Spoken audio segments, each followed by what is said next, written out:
ஒரு மனைவி வந்து அந்த கர்ப்ப காலத்தில் கர்ப்பமாக இருக்கும்போது அப்போ தான் கணவன் வந்து முழுசாக அவங்களை கவனிச்சுக்கணும். மற்ற நேரமாக அவங்க அதை எதிர்பார்க்க மாட்டாங்க, அவங்க தான் நம்மளை கவனிச்சுக்குவாங்க. ஆனால் மனைவி கர்ப்பமாக இருக்கும் பொழுது ஒரு கணவன் கண்ணுங்கிறத கவனிச்சுக்கணும். ஏன்னா அந்த அந்த ஜீவனை எதிர்பார்க்கும். ஒரு ஒரு காஃபி சாப்பிடுவோ டீ சாப்பிடுவோ புருஷன் கொண்டு கொடுக்க மாட்டாரா? மற்ற காலமெல்லாம் அவங்க கொடுப்பாங்க. ஆனால் அந்த நேரத்தில் தான் அவங்க புருஷனோட அன்பையும் அரவணைப்பையும் எதிர்பார்ப்பாங்க. இந்த பாடலில் அது பதிவாக இருந்தீங்க சார், ரொம்ப நன்றி. அதே மாதிரி என்னதான் மனைவி நேசிச்சாலும் எவ்வளோதான் பண்ணாலும் சரி, அந்த பிரசவ அறைக்குள்ள அவனை அனுப்பிட்டு வெளியே உட்காந்துருக்க அந்த டைம் இருக்குல்ல, அது ரொம்ப சாதாரண விஷயம் இல்லை.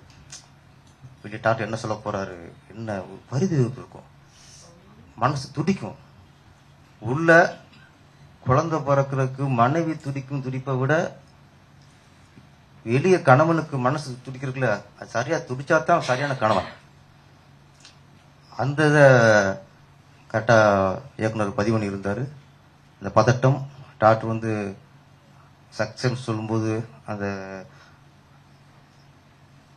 அவரு இடையில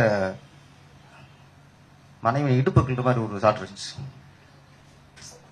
ஆமா, எந்த மனுஷன் எந்த கணவன் ஒரு மனைவி இடுப்புக்கில் விளையாடுறானோ அங்கே அது அந்யோன்யம். அங்கே இடுப்புகள்னாரு டாக்டர் வந்து சக்சன் அதை கண்ணத்துக்குள்றாரு. சந்தோஷத்தின் வெளிப்பாடு.